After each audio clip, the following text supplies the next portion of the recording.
پڑھی ہے، ابو داؤد شریف کی حدیث ہے کہ لعن اللہ آکل الربا و موکلہ و کاتبہ و شاہدیہ۔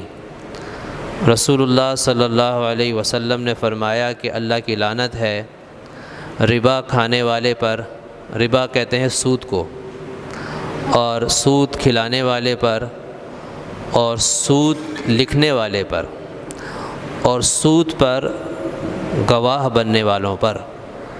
یعنی سود سے متعلق 4 قسم کے لوگوں کے بارے میں آپ صلی اللہ علیہ وسلم نے فرمایا کہ ان پر لعنت ہوتی ہے۔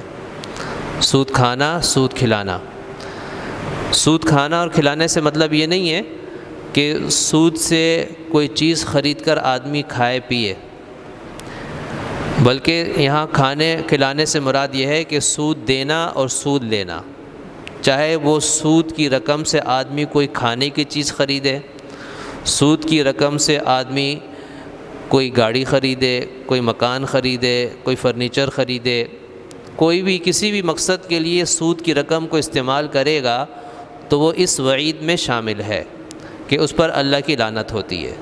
سود کھانا، سود کھلانا، اور سود لکھنا۔ سود لکھنے کا مطلب یہ ہے کہ سودی معاملہ ہو رہا ہے 2 بندوں کے درمیان، 2 اداروں کے درمیان، 2 ملکوں کے درمیان، کوئی بھی اس قسم کا معاملہ ہو رہا ہے، اور اس موقع پر ایک بندہ ہے جو اس معاملے کو لکھ رہا ہے، تو فرمایا کہ اس کا لکھنے والا بھی وہ اللہ کی لعنت کا مستحق بنے گا۔ اتنا بڑا گناہ ہے یہ۔ وشاہدی، اور فرمایا کہ اس پر گواہ بننے والے، یعنی سودی معاملہ ہو رہا ہے 2 بندوں کے درمیان یا 2 اداروں کے درمیان، اس موقع پر کسی کو وٹنس بنا دیے کہ بھئی یہ بندہ، یہ 2 بندے ہیں جو اس پر گواہ بن رہے ہیں، ان کے باقاعدہ بے شک سائن لیے جائیں، سائن نہ لیے جائیں، ویسے ہی زبانی طور پہ گواہ بن جائیں کہ یاد رکھو کہ دیکھو میں نے اس کو فلاں شخص کو میں نے اتنے پیسے دیے، 1 لاکھ روپے، واپسی میں مجھے 1.25 لاکھ دے گا یہ۔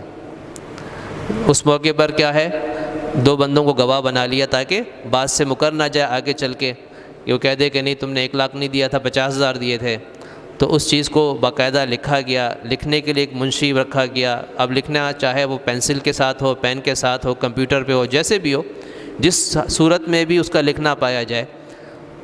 یا ایک آدمی بینک گیا، بینک سے کہا، سودی بینک ہے، اس سے کہا کہ بھئی مجھے قرضہ چاہیے، کس لیے چاہیے قرضہ؟ بھئی مجھے مکان کے لیے قرضہ چاہیے، مجھے اپنی فیکٹری کے لیے قرضہ چاہیے، مجھے مشینری خریدنی اس کے لیے قرضہ چاہیے۔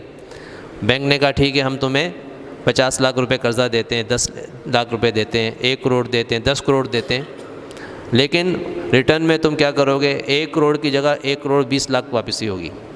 کتنے؟ 1 سال میں، 2 سال میں، 3 سال میں؟ وہ ایگری کر جاتا ہے، اور باقاعدہ جو ہے نا اس کا کھاتہ کھل جاتا ہے اور اس کو لون جاری کر دیا جاتا ہے۔ اس موقع پر وہاں بندہ جو بینک کا ملازم ہے وہ اس کو لکھتا ہے، تو وہ جو لکھنے والا اس کا ہی کام ہوتا ہے، اس قسم کے معاملات لکھتے ہیں، اور باقاعدہ پھر اس موقع پر گواہ بنائے گئے، تو فرمائے کہ اس پر بھی جو گواہ بن رہا ہے اللہ کی لعنت ہوتی ہے۔ وَهُمْ فِي سَوَاء، آپ صلی اللہ علیہ وسلم نے آگے فرمایا کہ یہ سارے کے سارے برابر ہیں۔ سود لینے والا جیسے گناہگار ہو رہا ہے، سود دینے والا گناہگار ہو رہا ہے، اس کو لکھنے والا گناہگار ہو رہا ہے، اس پر گواہ بننے والے بھی گناہگار ہو رہے ہیں، گناہ میں سب برابر شریک ہیں۔ تو اسی لیے علماء نے لکھا ہے کہ جو سودی بینک ہیں ان کے اندر وہ ملازمین جن کا کام ڈائریکٹ ان معاملات کے ساتھ ہے، تو وہ اس بنیاد پر جب تنخواہ وصول کریں گے تو ایک ناجائز کام کی تنخواہ وصول کریں گے، اور ناجائز کام پر تنخواہ لینا بھی ناجائز ہے، یعنی حرام کام کی تنخواہ بھی کیا ہو جائے گی؟ حرام ہو جائے گی۔